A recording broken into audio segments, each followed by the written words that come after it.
کہ بکری کو آنکھ اٹھا کے دیکھے کہ مسلمانوں کا خلیفہ بیٹھا ہوا ہے۔ 40 سال تک یہ امن قائم رہے گا اور پوری دنیا کے اوپر جھنڈے میرے حضور کے جھولتے رہیں گے۔ اور یہ وقت آنا ہے، میں نے اور آپ نے اپنی نسلوں کو بتا کے جانا ہے دجال کے بارے میں۔ صحابہ دجال کے بارے میں اپنی نسلوں کو یوں سکھاتے تھے جیسے قرآن کی آیتیں سکھائی جاتی۔ صحابہ کہتے ہیں حضور نے ہمیں دجال کے بارے بتایا اور تھوڑے فاصلے پر کھجور کا ایک جھنڈ تھا اور حضور بیان کر رہے تھے، اور اس طرح حضور نے کہا کہ بس وہ بہت جلد آنے والا ہے، تو ہمیں لگا کہ اس جھنڈ کے پیچھے ہوگا کہیں، ابھی نکل کے آ جائے گا۔ اس قدر صحابہ کو بتایا کہ بہت جلد دجال ظہور پذیر ہونے والا ہے، اور آج تو دجالی فتنے پوری طرح سے محو نفوذ ہیں، اور گلی گلی دجال اپنی تمام تر توانائی کے ساتھ مسلمانوں کو جو ہے وہ کیپچر کر رہا ہے۔ میں کہتا ہوں اگر ہم نے اپنی نسل کو نہ بتایا تو آنے والی نسل ہماری دجال کے قبضے میں ہوگی اگر اس کے ساتھ نفرت پیدا نہ کی، کیونکہ وہ بھرپور پیکج بھی دے گا، زندہ بھی کرے گا، مارے گا بھی۔ آج بھی لوگ کہتے ہیں جناب جو ہے وہ ہم نے اپنی معیشت بھی تو بچانی ہے، ہمارے ایوان بالا کے اندر قرارداد پیش کی کہ ہمیں بھی ڈالر چاہیے، تو وہ پیکج بھی دے گا اور دوسری جانب خوف بھی دے گا، اور بہت سارے لوگ دجال کے ساتھ کھڑے ہو جائیں گے، لیکن جن کے سینے میں ایمان کا چراغاں ہوگا وہ ٹکڑے ٹکڑے بھی کر دے گا، پھر بھی کلمہ حق نہیں چھوڑیں گے۔ ہم نے اپنے آپ کو اتنا مضبوط کرنا ہے، اپنی نسلوں کو اتنا مضبوط کرنا ہے، یہ کسی صورت کے اندر بھی دجال کے ساتھ کھڑی۔ یہ جو 30 جھوٹے نبوت کے دعوے دار ہیں، ان کو کذاب بھی کہا گیا، ان کو دجال بھی کہا گیا، اور دجال اعظم بڑا دجال وہ سب سے آخر میں آنے والا ہے، لیکن وہ اس کا استدراج تو ہوگا جو کچھ دیر چلے گا، لیکن حضرت عیسیٰ کے انفاس سے وہ پگھل جائے گا اور اللہ اسلام کا بول بالا کرے گا۔ تو آج نہیں تو کل اسلام کا بول بالا ہونے والا ہے۔ ان مشکل حالات میں تذبذب میں مبتلا نہیں ہونا، کمزوری میں نہیں آنا۔ یہ مشکل حالات ہیں اس وقت امہ کے اوپر، اور 56-57 اسلامی ملک جو ہے وہ ہتھیار پھینک چکے ہیں۔ یہ کل کا ہی آپ جنرل اسمبلی کا اجلاس اٹھا کے دیکھیے، کشمیر کی بات کی ہی نہیں گئی، چھوڑ دیا کشمیر کو، فلسطین کا بھی نام چھوڑ دیں کوئی پرواہ نہیں، زمانہ چھوڑ دیں۔ میں کہتا ہوں مالک وہ جو ڈٹے ہیں اقصیٰ کے دروازے پہ، ان کے حوصلے نہ ٹوٹنے دینا، ان کو سر بلند رکھنا، ان کو اونچا رکھنا، اور ان کے پیغام کا ابلاغ دنیا کے اوپر ہوگا، اور انشاءاللہ وہ وقت آنے والا ہے کہ پوری دنیا کے اوپر اسلام کا غلبہ ہوگا۔ ملیں گے سینہ چاکانے چمن سے سینہ چاک، بزم گل کی ہم نفس باد صبا ہو جائے گی، شبنم افشانی پیدا کرے گی میری سوز و ساز، اس چمن کی ہر کلی درداش نہ ہو جائے گی، آسماں سحر کے نور سے ہوگا آئینہ پوش، اور ظلمت رات کی سیما پا ہو جائے گی، شب گریزہ ہوگی آخر جلوائے خورشید سے، یہ چمن معمور ہوگا نغمہ توحید سے۔ انشاءاللہ ہم نے حصہ ڈالنا ہے اور دعا کرنی، اللہ اگر ہماری زندگی میں حضرت امام مہدی حضرت عیسیٰ آئے، اللہ ان کے لشکر میں شامل فرمانا، اور ہماری اولادوں یا اولادوں کی زندگی میں یہ سعادت ان کو نصیب ہو، تو اللہ وہ دجال کے ساتھ نہ کھڑے ہوں، وہ امام مہدی کے ساتھ کھڑے، حضرت عیسیٰ کے ساتھ کھڑے۔ اور انشاءاللہ مجھے یقین ہے کہ ہماری نسل دجال کے ساتھ نہیں کھڑی ہوں گی، ان کی روح اور دین کا نور ان کے سینے کے اندر انڈھیل گئے، اس کے 2 آنکھوں کے درمیان واضح طور پہ کافر لکھا ہوگا، جو مومن دیکھے گا بھی پہچانے گا بھی، اور جب پہچان لے گا پھر کوئی فرق نہیں پڑتا کہ اس کے ٹکڑے کیے جاتے ہیں، اس کے جسم کی بوٹیاں کی جاتی ہیں یا قیمہ کیا جاتا ہے، اس کو کوئی فرق نہیں پڑتا، وہ کھڑا ہو کے کہے گا کہ میں تیرے ساتھ نہیں ہوں، میں حضرت عیسیٰ کے لشکر میں شامل ہوں۔ اللہ جل شانہ کی بارگاہ میں آپ سارے لوگوں کی آمین کے ساتھ دعا ہے کہ اللہ اس امت کو غلبہ عطا فرمائے،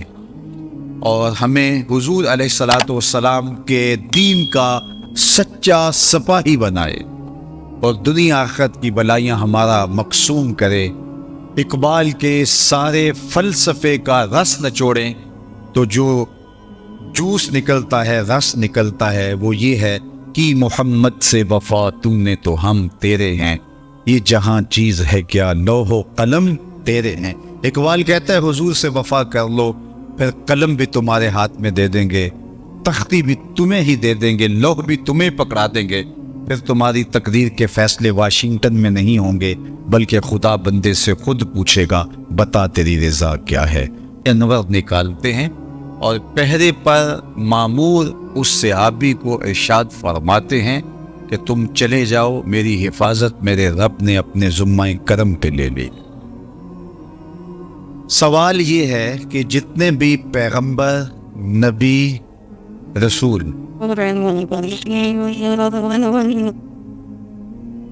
جتنے بھی پیغمبر،